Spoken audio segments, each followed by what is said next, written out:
ज़िंदगी एक उलझन भरी पहेली है। हमेशा कोई ना कोई उलझन हमें लगी रहती है। अक्सर हम सोचते हैं कि हमारे पास जो नहीं है, यदि हमारे पास वो होता तो हम क्या क्या कर देते। और जो हमारे पास है, शायद हम भूल जाते हैं कि हमारे पास क्या कुछ मिला है। उस परमात्मा ने, उस यूनिवर्स ने, उस महान यूनिवर्स ब्रह्मांड ने हमें क्या क्या कुछ दिया है, हम शायद भूल जाते हैं। इसी बात पर नौखेराम जी शर्मा, काव्य तीर्थ के रचयिता, इन्होंने अपनी एक कहानी के अंदर एक बार बात की और बताया। अंधे ने कहा, हाय मुझे भगवान ने अंधा बना दिया, नहीं तो मैं संसार का कितना उपकार करता। अपने सुख की तनिक भी परवाह न करके सदा दीन दुखियों की सेवा में लगा रहता। लंगड़े ने कहा, मैं क्या करूं? यदि मेरे पैर दुरुस्त होते तो दौड़ दौड़ कर मैं अच्छे अच्छे कार्य संपन्न करता, जीवों की भलाई करता, पर करूं क्या, मेरे पैर नहीं हैं।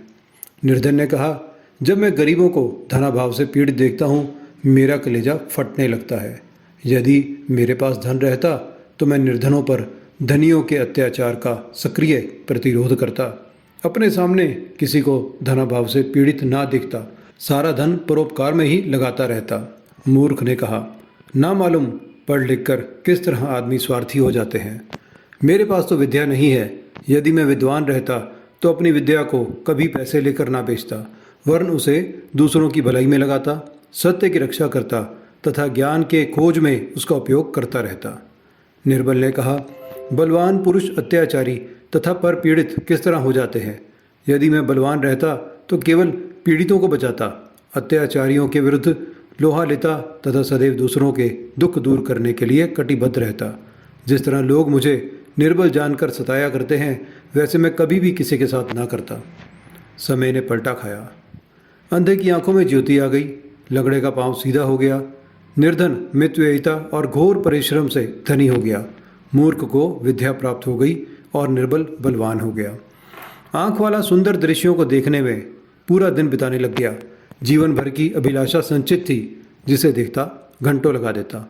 उसके पीछे अपना खाना पीना भूल जाता, रूप के आगे उसे कुछ न सुहाता था, वह अपनी तन की सुधि भी भूल गया। लंगड़ा पांव पाकर फूला न समाया, जहाँ जहाँ जाने के लिए सोच रखा था वहीं को चल पड़ा। उसने धनोपार्जन के लिए दौड़ धूप करना शुरू कर दिया, स्वार्थ सिद्धि में वह अनवरत लीन हो गया। धनवान ने कहा, जब मैंने परिश्रम पूर्वक धन कमाया है तो इस पर मेरा पूर्ण अधिकार है, मैं इसे मुफ्त क्यों लुटाऊं? सब मेरी तरह क्यों नहीं कमा लेते? जो भूखों मरते हैं वे अपने कर्म का फल भोगते हैं। अपव्यय और आलस को अपनाकर लोग अब मेरा बोझ बनना चाहते हैं।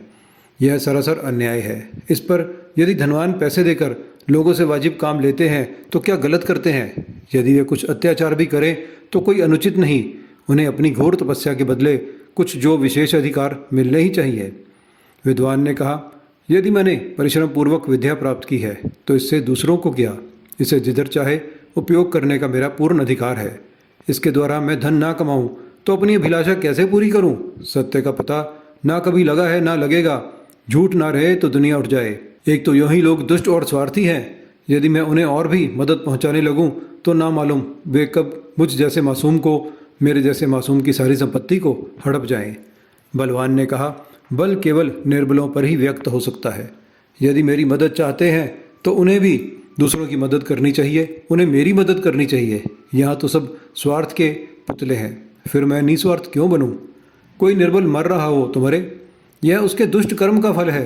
वह जीना चाहता हो तो परिश्रम करके बलवान क्यों नहीं बन जाता? समय फिर पलटा। जिसे आंखें मिली थी उसकी आंखें जाती रही। पाँव वाले का लंगड़ापन फिर आ गया। धनवान का कारोबार नष्ट हो जाने से वो फिर से कंगाल हो गया।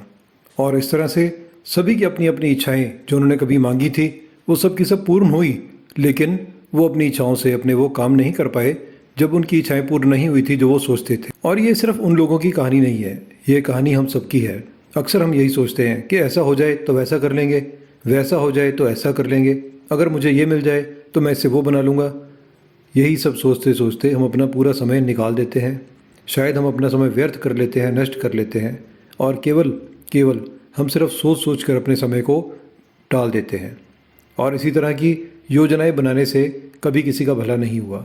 और इससे यही हमें समझने को, सीखने को मिलता है कि यदि हम ज़िंदगी में कुछ पाना चाहते हैं, हम ज़िंदगी में कुछ करना चाहते हैं, तो हमें उसके लिए प्रयास करने होंगे, मेहनत करनी होगी। ईमानदारी से प्रयास और मेहनत यदि की जाए तो हमें हमारी मनचाही सफलता ज़रूर मिलती है। और ऐसा भी ना हो कि हम अपनी सफलता प्राप्त करें और उसके बाद हम अपने उस समय को भूल जाएं जब हम सफल नहीं थे। हमें अपने उस समय को याद रखना होगा और उस समय को याद रखकर अपनी सफलता को भी बरकरार रखना होगा, तभी ये सफलता टिक पाएगी। नहीं तो इस स्टोरी के, इस कहानी के जो अभी तक पात्र आपने देखे, उनकी तरह सफलता उनको मिलेगी लेकिन बच नहीं पाएगी। तो हमें ऐसा निरंतर प्रयास करना पड़ेगा। आध्यात्मिकता के मार्ग पर चलने के लिए सबसे बड़ी बाधाएं इसी तरह की हमें आती हैं। स्पिरिचुअल होने के लिए हमें इसी तरह की बहुत सारी प्रॉब्लम, बहुत सारे ऑब्स्टेकल हमारी लाइफ में आते हैं। तो हमने इनको पार करना है, इनसे जूझना है। जूझना कैसे है कि हमने खुद को एक मेहनत करने के लिए और इन सब चीज़ों को बचाए रखने के लिए हमने संघर्ष करना है। तो हमने ये सब करके अपने आप को बचाना है, अपने किए हुए संकल्प को बचाना है और जिस तरह भी हो सके आध्यात्मिक मार्ग पर, आध्यात्मिक यात्रा पर चलते चलते हमने अपनी साधना को आगे तक लेके जाना है। और इसी तरह की वीडियोस हमारे चैनल पर आपको और मिलेंगी। इसी तरह की वीडियोस के लिए हमारे चैनल को सब्सक्राइब करें और अगली वीडियो के आने तक हमारे साथ बने रहें। तब तक के लिए धन्यवाद। नमस्ते।